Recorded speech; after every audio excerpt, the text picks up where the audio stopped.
വിജ്ഞന്മാരഭിനന്ദിച്ച് വിജ്ഞാനം സാധുവായി. ഒരു പണ്ഡിത സഭയിൽ വെച്ച് ഇയാൾ മിടുക്കനാണ് എന്നൊരു അവാർഡ് കൊടുക്കാൻ സാധിച്ചാൽ അയാൾ ഇതുവരെ ചെയ്ത പ്രവർത്തിയിൽ സാധൂകരിക്കപ്പെടും. അതിനു വേണ്ടിയിട്ടാണ്, അല്ല മറ്റൊന്നും വേണ്ടിയിട്ടില്ല. അങ്ങനെ 3 അവാർഡുകൾ നമ്മൾ നിശ്ചയിച്ചിട്ടുണ്ട്. ഇതിപ്പോൾ നമ്മൾ പ്രഖ്യാപിക്കുന്നത് മാത്രമേ ഉള്ളൂ. ഇത് കൊടുക്കുന്നത് ഇദ്ദേഹം സന്യസ്ത ജീവിതം നയിച്ച് സന്യാസി ശങ്കരാചാര്യ പരമ്പരയിലെ ഒരു സ്വാമിയാരായിട്ട് ഇവിടെ വരുമ്പോൾ അദ്ദേഹത്തെ കൊണ്ടാണ് ഇത് നമ്മൾ അന്ന് ഇതേപോലൊരു സജ്ജന സഭയിൽ വെച്ച് നമ്മളിത് സമ്മാനിക്കുന്നതാണ്. ഒന്ന് ശ്രീ മാളശ്ശേരി ഉണ്ണികൃഷ്ണൻ നമ്പൂതിരിക്ക് ഭാഗവത കർണാമൃതം എന്നൊരു പുരസ്കാരം നൽകാൻ നമ്മൾ തീരുമാനിച്ചിട്ടുണ്ട്. രണ്ടാമത് ശ്രീമതി രാജേശ്വരി രാധാകൃഷ്ണൻ ഹരിമുരളി. രണ്ടുപേരും ഭാഗവത ഉപാസകന്മാരാണ്.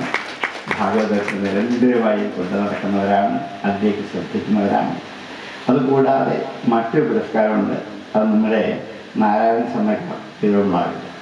അത് ഭാഗവതം മാത്രമല്ല, അദ്ദേഹം എവിടെ ഏത് സത്സംഗങ്ങൾ ആരെപ്പോൾ നടത്തിയാലും അത് സംഘടിപ്പിക്കാൻ അദ്ദേഹം മുമ്പിലുണ്ടാകും. ഈ സനാതന സുധ എന്ന് പറയുന്ന ഞാൻ എടുത്ത 51 ക്ലാസ്സുകളിൽ എനിക്ക് ക്ലാസ് എടുക്കാൻ പറ്റുന്നു. പക്ഷേ അതിന് പ്ലാറ്റ്ഫോമില്ല. എവിടെയാണ് ഞാൻ ആരോട് പറയുക? ആ പ്ലാറ്റ്ഫോം ഉണ്ടാക്കി തന്നത് അത് സംഘടിപ്പിക്കാനുള്ളൊരു സംയോജക ശക്തിയുണ്ട്. അത് നല്ല പ്ലാറ്റ്ഫോം ഉണ്ടാക്കി ഇത്രയും സജ്ജനങ്ങളെ ഉണ്ടാക്കി ഞാനുണ്ടെന്ന് പറഞ്ഞെന്ന് മാത്രമല്ല, അതിന് പുസ്തകമാക്കി മാറ്റാൻ വീണ്ടും ശ്രമിച്ചു. അത് പുസ്തകമാക്കി മാറ്റി പ്രചരിപ്പിച്ചു. 1000-ഓളം കോപ്പി അപ്പം തന്നെ തരായി. രണ്ടാമത് വീണ്ടും അടിച്ചു. അപ്പം അത് ഇംഗ്ലീഷിലേക്ക് വിവർത്തനം ചെയ്യണമെന്ന് ആവശ്യപ്പെട്ടു. ഇംഗ്ലീഷിലേക്കാക്കി. അതാണ് ഗവൺമെൻറ് കിട്ടിയ പുസ്തകം.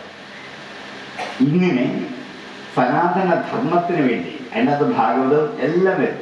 അതിനുവേണ്ടി ജീവിതത്തിൻ്റെ എല്ലാ തിരക്കിൽ നിന്ന് കൊണ്ടുക തന്നെ അതിന് ഒരു സന്മനസ് കാണിച്ച അദ്ദേഹത്തിന് ധർമ്മ സംയോജക പുരസ്കാരം എന്നൊരു പുരസ്കാരം കൊടുക്കാൻ നമ്മൾ തീരുമാനിച്ചിട്ടുണ്ട്. ഈ 3 പുരസ്കാരങ്ങൾ നമ്മൾ ഇന്നിവിടെ പ്രഖ്യാപിക്കുന്നുള്ളൂ.